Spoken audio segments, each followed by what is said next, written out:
दोस्तों ये कहानी पूरा सुनिएगा। देखिए मेरे साथ ट्रेन में क्या हुआ था। तो चलिए शुरू करते हैं। बात करीब 30 साल पुरानी है, जब मैंने 12 के एग्ज़ाम दिए थे। छुट्टियों में दिल्ली जा रही थी। मेरी दीदी वहीं रहती थी।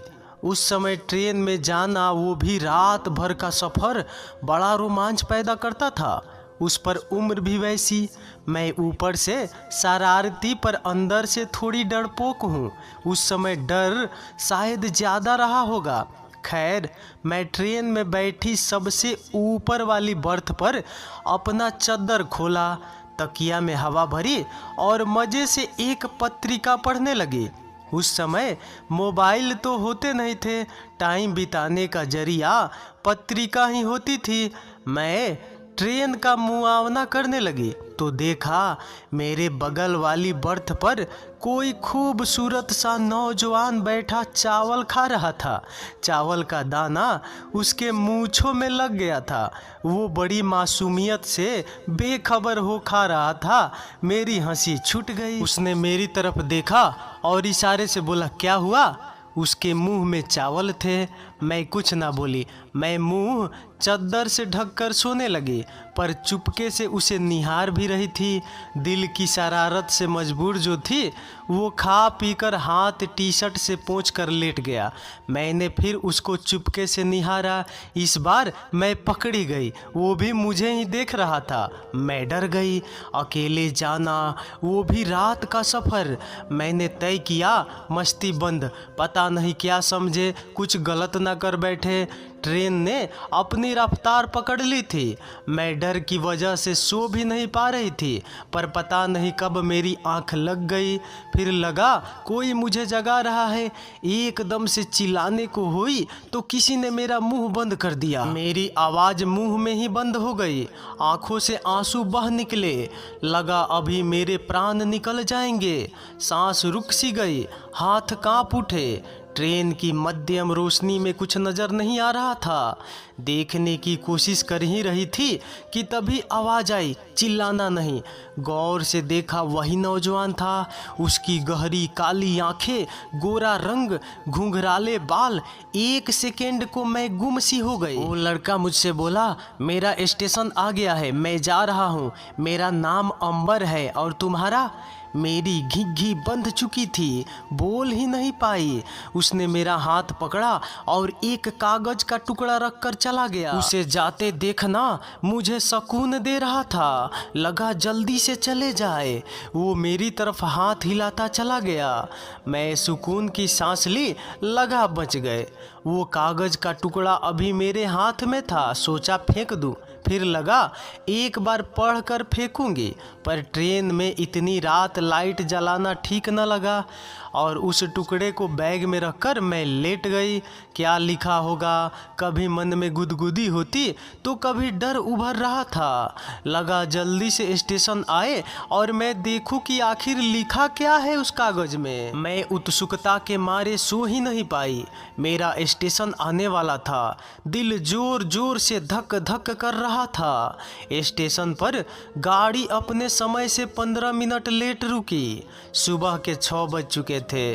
बाहर थोड़ी थोड़ी रोशनी थी। सामान निकाला और सोचा कि देखूं कि इस कागज के टुकड़े में क्या लिखा है। मैं जगह ढूंढ ही रही थी कि पीछे से किसी ने मेरे कंधे पर हाथ रखा। मैं डर गई, कहीं मेरा पीछा करते करते यहाँ तो नहीं आ गया। मुड़कर देखा तो जीजू मुझे लेने आए थे। जीजू बोले, कहाँ जा रही हो साली साहिबा? कोई मिल गया क्या आते हुए? मैं शर्मा गई। फिर हम घर की तरफ चल दिए। वो कागज का टुकड़ा जेहन में उथल पुथल मचा रहा था। घर आकर दीदी से गले लगी। दीदी बोली, तू खुश क्यों नहीं दिख रही? मैं घबरा गई। मैंने कहा, कुछ नहीं, सफ़र की थकान है और कुछ नहीं। मेरा सामान दीदी ने मीनी के कमरे में रख दिया। मीनी दीदी की 7 साल की बेटी थी। बातों का सिलसिला 1 घंटे चला। फिर मैं दीदी को अचार पापड़ बरी देने लगी जो माँ ने दीदी के लिए दी थी। दीदी को सामान दे ही रही थी कि मीनी मेरा पर्स खोलने लगी। मौसी, मेरी गुड़िया लाई कि नहीं? मैं चिल्ला पड़ी। मीनी डर गई और गुस्सा हो मुंह फुला लिया। मुझे डर था कि वो कागज कहीं मीनी के हाथ न आ जाए। अब पहली प्राथमिकता थी मीनी को मनाना, वरना मेरा हाल बुरा होने वाला था। मीनी की गुड़िया, आम, पापड़, इमली की कैंडी सब निकाल कर मीनी को मैंने दे दी। तब कहीं मैडम मीनी मानी। मीनी मेरे कमरे से बाहर ही न जाए। अपने स्कूल की कहानी सुनाती तो कभी बड़ी बड़ी आंखों को घुमाकर टीचर की एक्टिंग करती। मज़ा आ रहा था, पर वह कागज का टुकड़ा मन नहीं लगने दे रहा था। सोचा नहाने चली जाती हूँ, बाथरूम में आराम से पढ़ लूँगी। कपड़े निकाले, चुपके से पर्स से कागज खोजने लगी, पर कागज तो गायब। सारा पर्स पलट कर देख लिया, पर वह कागज का टुकड़ा न मिला। तभी दीदी को देखा कि झाड़ू में एक कागज का टुकड़ा लिए जा रही है। मैंने भाग कर उसे उठा लिया और सीने से लगा लिया। लगा मानो कोई भूला हुआ साथी मिल गया हो। मेरी सांस में सांस आई। दीदी को समझ ही नहीं आया हुआ क्या। बोली, कुछ गुम हो गया है क्या? कैसे बताती? हाँ, मेरा चैन गुम हो गया। उस टुकड़े को संभाल बाथरूम की तरफ भागी। बाथरूम में कपड़े टांग जैसे ही कागज के टुकड़े को खोला, मैंने अपना सर पकड़ लिया। उसमें लिखा था आलू 12 रुपये, टमाटर 30 रुपये, चावल 31 रुपये। घर का कोई हिसाब था, वो मुझे ये क्यों देगा? फिर समझ आया, यानी ये वो कागज था ही नहीं, ये तो दीदी का कोई सब्जी राशन का हिसाब था। पर वो कागज का टुकड़ा गया कहाँ? अब बाथरूम में आ गए तो नहाना ही था। नहा कर भी वो फ्रेशनेस न आई। बाहर निकली, दीदी को बड़ा आश्चर्य हुआ कि 1 घंटे में नहाने वाली लड़की ने 2 मिनट में कैसे नहा लिया। मैं उदास हो गई।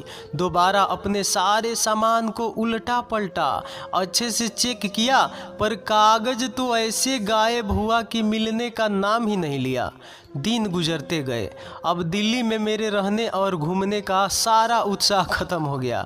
हर बार दिल कहता कि उसमें शायद उसने अपना पता या फ़ोन नंबर दिया होगा, या फिर अपने प्यार का इजहार किया होगा। पता नहीं दिल कितनी ही बार कितनी ही कहानियाँ बनाता, हर बार मेरी कहानी अधूरी रह जाती। वह टुकड़ा ना मिलना था, ना ही मिला। वक्त गुजरा और मैं स्कूल से कॉलेज में आ गई। मेरे कई दोस्त बने, अच्छे भी लगे, पर वह ट्रेन वाला लड़का अक्सर याद आता रहता और अपने कागज को दूर से लहराता दिखता। कहता, तुमने मेरे दिल के टुकड़े को भी संभाल कर नहीं रख पाया, मेरी दिल की बात को न समझ पाई। अक्सर ही वो सवाल करता और मेरे पास कोई जवाब ना होता। उसका वह टुकड़ा मेरे लिए पहेली बनता जा रहा था। मन कर रहा था काश उससे एक मुलाकात हो जाए, काश मैं उसे पूछ पाऊं आखिर उसने उसमें लिखा क्या था। दोस्तों, साथ ही रहिए, कहीं जाइएगा मत, कहानी बहुत इंटरेस्टिंग है। वक्त गुजरा और मैंने अपनी ग्रेजुएशन पूरी कर ली।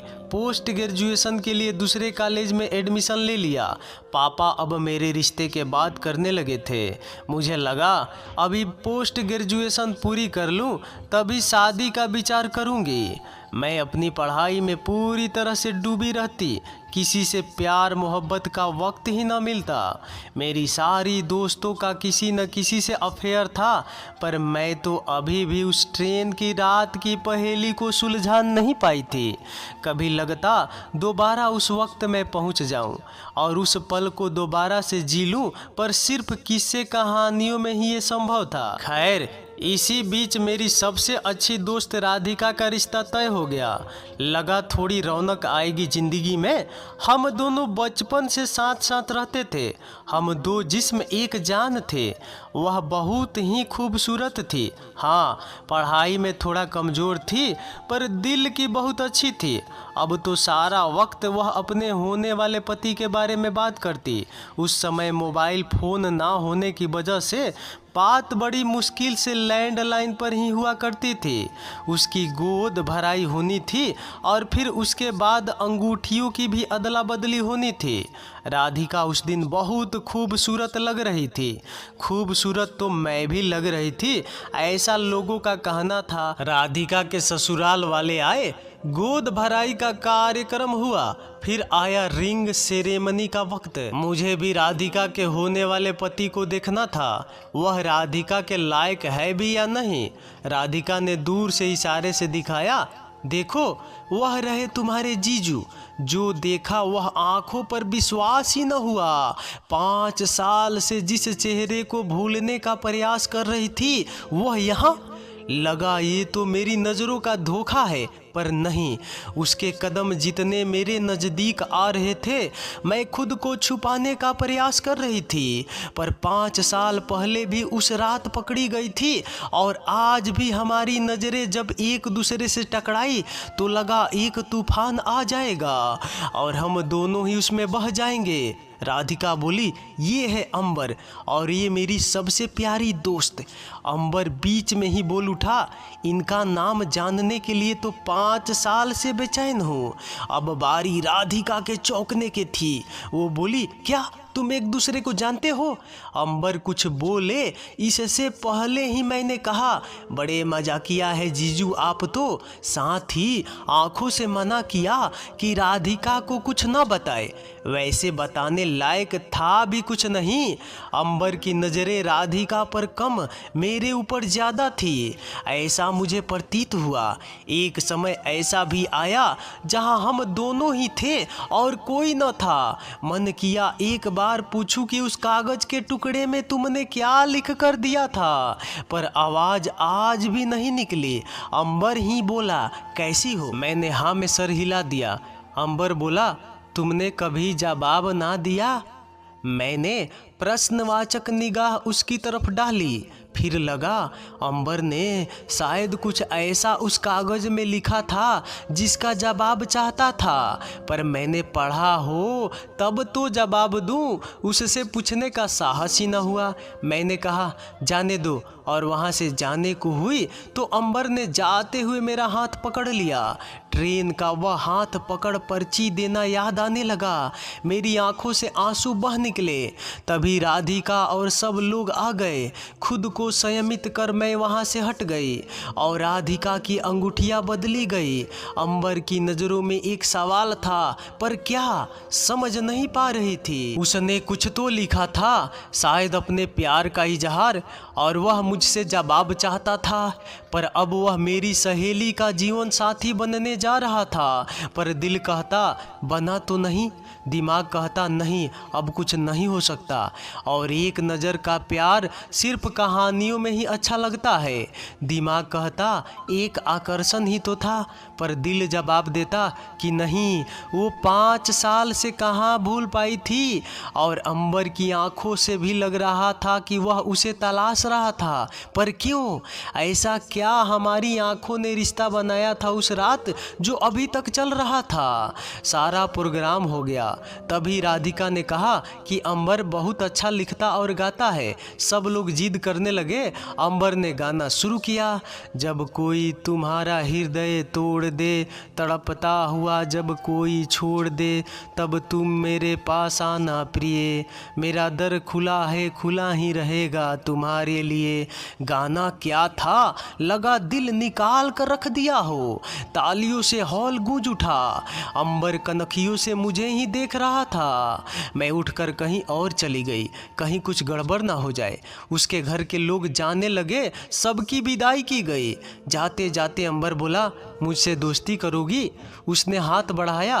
राधिका बोली, हाँ मेरी दोस्त, तेरी दोस्त। और मैं न चाहते हुए भी मुस्करा पड़ी। राधिका की शादी में अभी 3 महीने थे। अंबर राधिका को मिलने के लिए बुलाता, शायद मुझसे मिलने के बहाने खोज रहा था, क्योंकि वह जान गया था कि राधिका की मम्मी मम्मी पापा अकेले तो भेजेंगे ही नहीं, अंबर भी अपने एक दोस्त के साथ आता और यहाँ से मैं और राधिका जाते। मिलने मिलाने में अंबर को जानने का मौका भी मिल रहा था, दिल को थोड़ा अच्छा लग रहा था। अंबर आगरा में रहता था, उसने अपना बिजनेस शुरू किया था। वह बहुत ही होशियार, कम बोलने वाला शख्स था।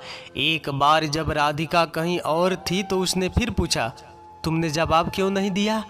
मन किया उसे सब बता दूं, पर सामने से आती राधिका को देख बोली, जब कुछ था ही नहीं तो जवाब क्या देती। राधिका को कुछ अजीब सा लगा। राधिका एकदम से बोली, अंबर तुम्हारी मिस्ट्री गर्ल का क्या हुआ? मैं चौंकी, अंबर की तरफ निगाह डाली। शायद वह भी नहीं जानता था कि राधिका अचानक से ही यह सवाल पूछ पड़ेगी। राधिका बोली, तुझे पता है अंबर ने पहली मुलाकात में ही मुझे अपने बारे में सब कुछ बताया था।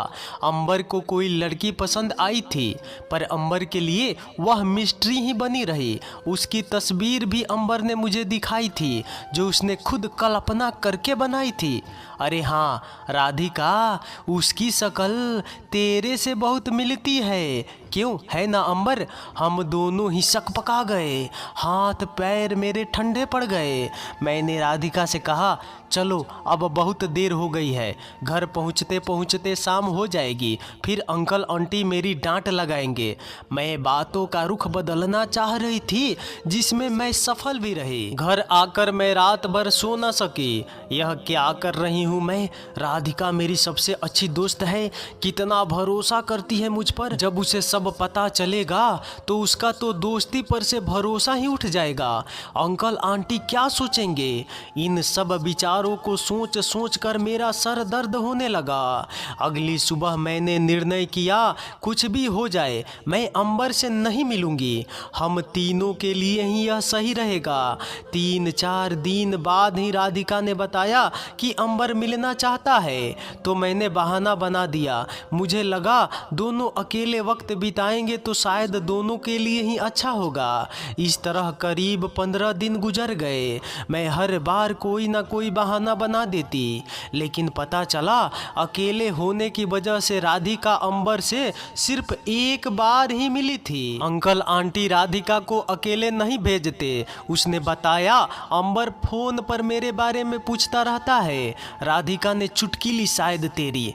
राधिका बहुत मासूम थी, वह अनजान थी सब चीज़ों से। अचानक मैंने उससे पूछ लिया, राधिका अंबर को उसकी मिस्ट्री गर्ल मिली क्या?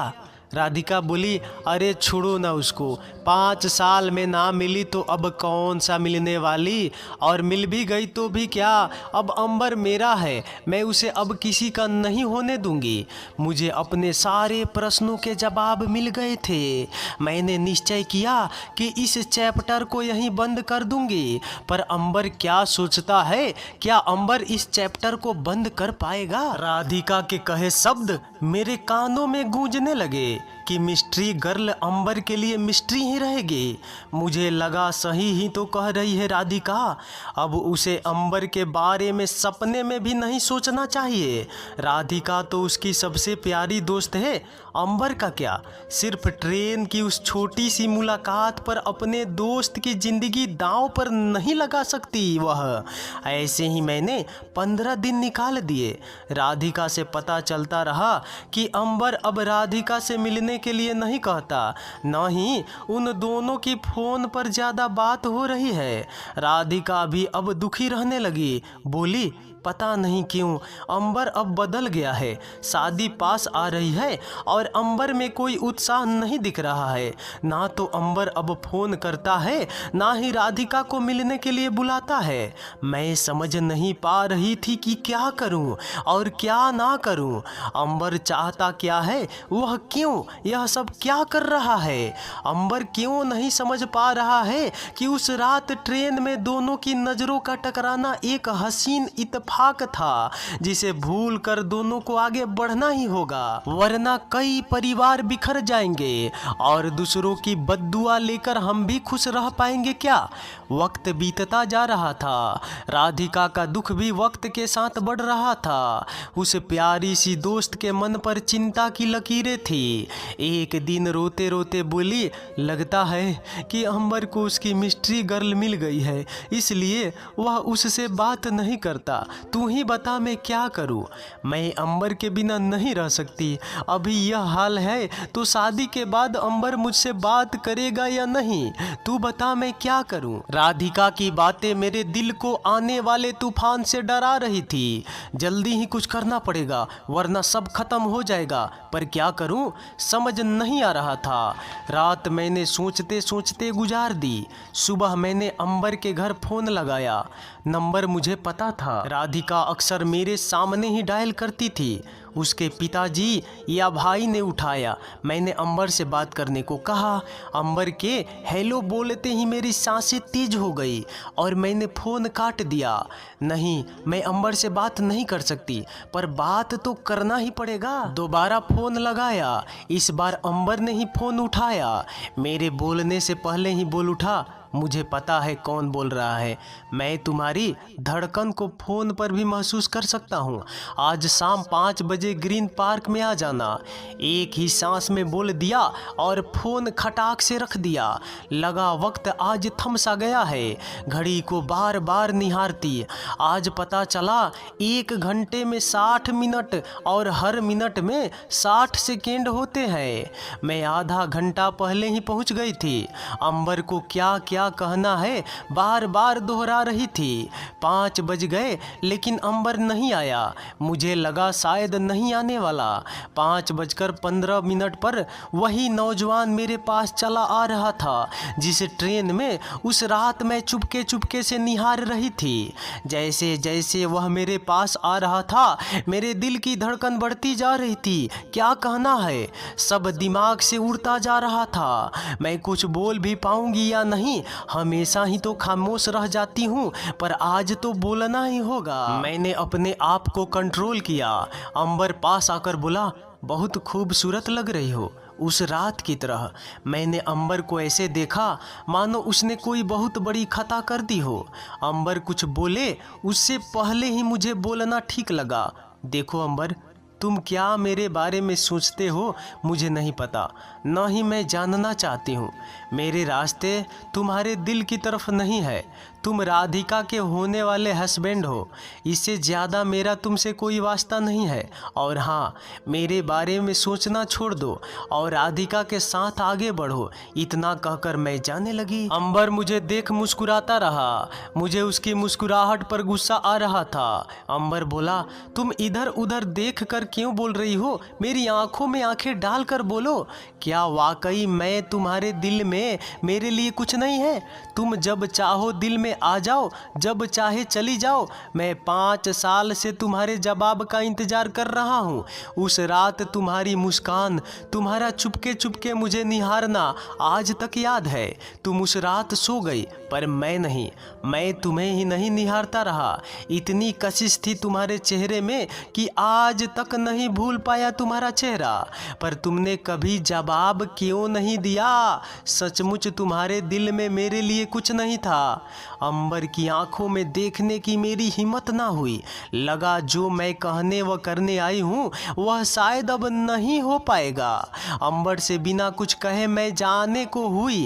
अंबर ने फिर मेरा हाथ पकड़ लिया और बोला, भगवान के लिए कुछ बोलो। मेरी मिस्ट्री गर्ल तुम ही हो, पर अब इस पहेली को सुलझाने का वक्त आ गया है।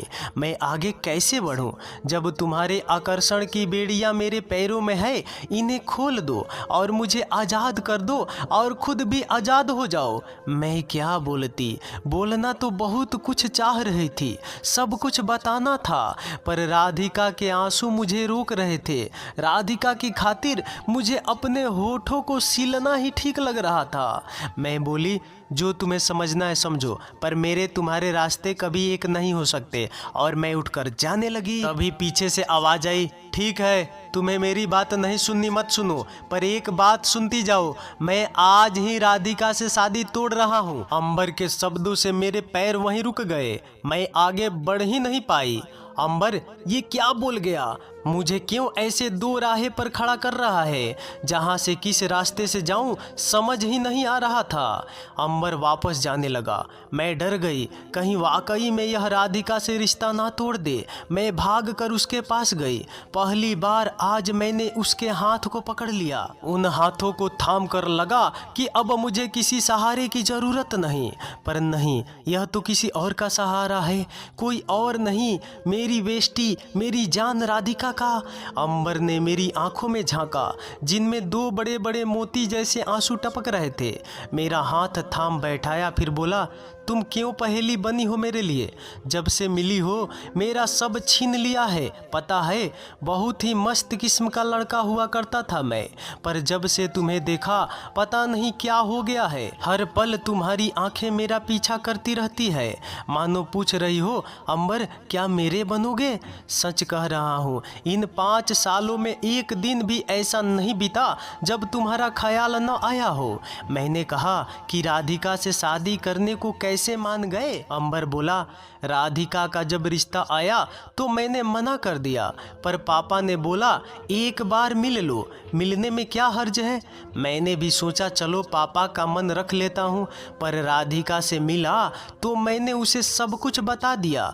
राधिका बहुत ही भोली और मासूम है, मैं उसे मना न कर पाया। और फिर तुम्हारे मिलने की उम्मीद भी तो मिटती जा रही थी। मैं आगे बढ़ने के लिए कदम उठा ही रहा था कि तुम सामने नजर आ गई। अब तुम ही बताओ मैं क्या करूं? जिस चेहरे को पिछले 5 साल से भूला नहीं था, अपना नंबर तक न बदला, शायद तुम कभी तो फोन करो, कभी तो कोई चिट्ठी भेजो, पर तुम्हें तो अभी मेरी जिंदगी में आना था। मैं खुद असमंजस में हूँ, क्या करूँ? राधिका सचमुच बहुत अच्छी है, और तुम ना मिलती तो मैं उससे शादी कर लेता और शायद तुम्हें भूल भी जाता, पर अब नहीं। मैंने इतना सब कुछ बोल दिया, अब तुम बोलो क्या बोलना है, पर हाँ सच ही बोलना। उसके बाद तुम जो बोलोगी मैं कर लूँगा, पर मैं सच ही सुनना चाहता हूँ और कुछ नहीं। पता नहीं अंबर की चाहत की ताकत थी या मेरा दिल उस दिन बगावत कर बैठा, नहीं पता, पर उस दिन मैं अंबर के सामने ही बहुत रोई और लगा आज जोरदार तूफान आएगा। अंबर ने भी नहीं रोका, बोला तुम जितना चाहो रोना, पर सच सुने बिना मैं नहीं जाने वाला।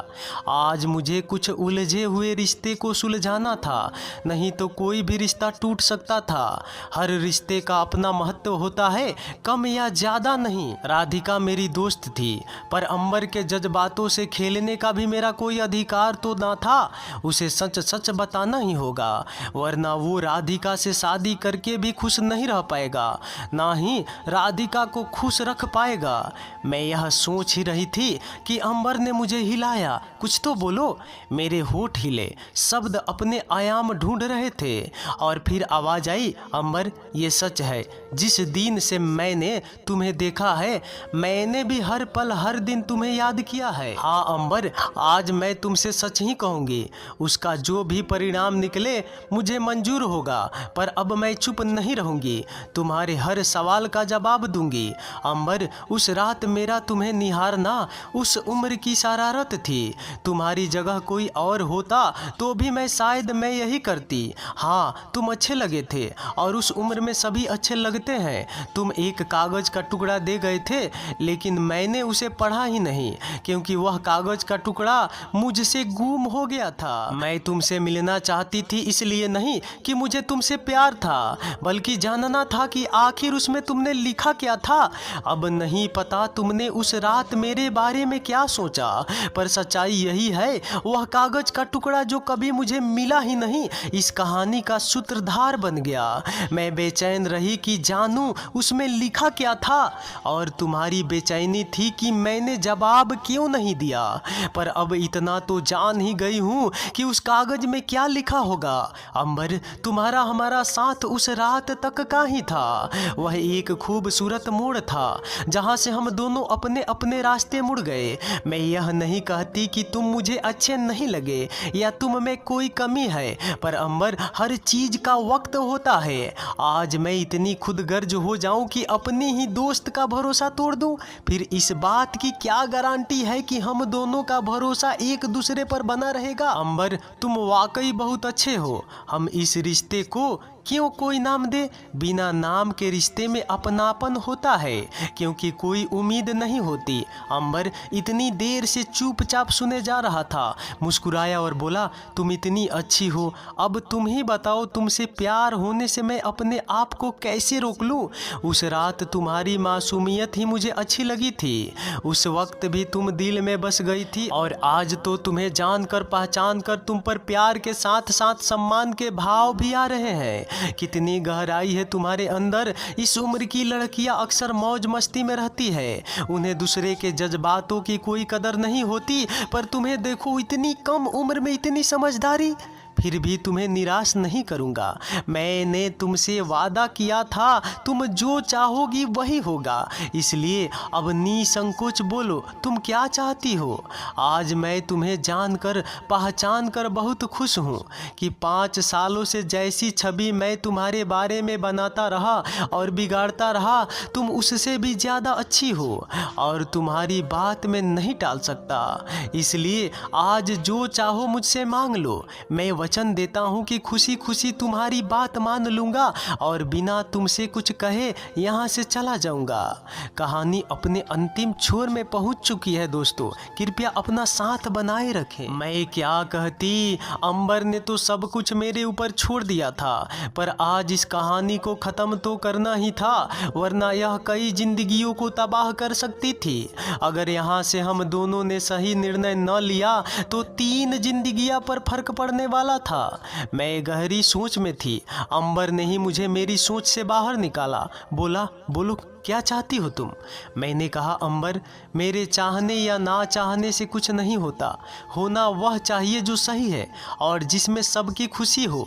अब जबकि तुमने सारा निर्णय मेरे ऊपर छोड़ दिया है, तो मेरा निर्णय यही है कि हम उस ट्रेन की रात को उसी रात तक ही रहने दें और आगे बढ़ जाएं।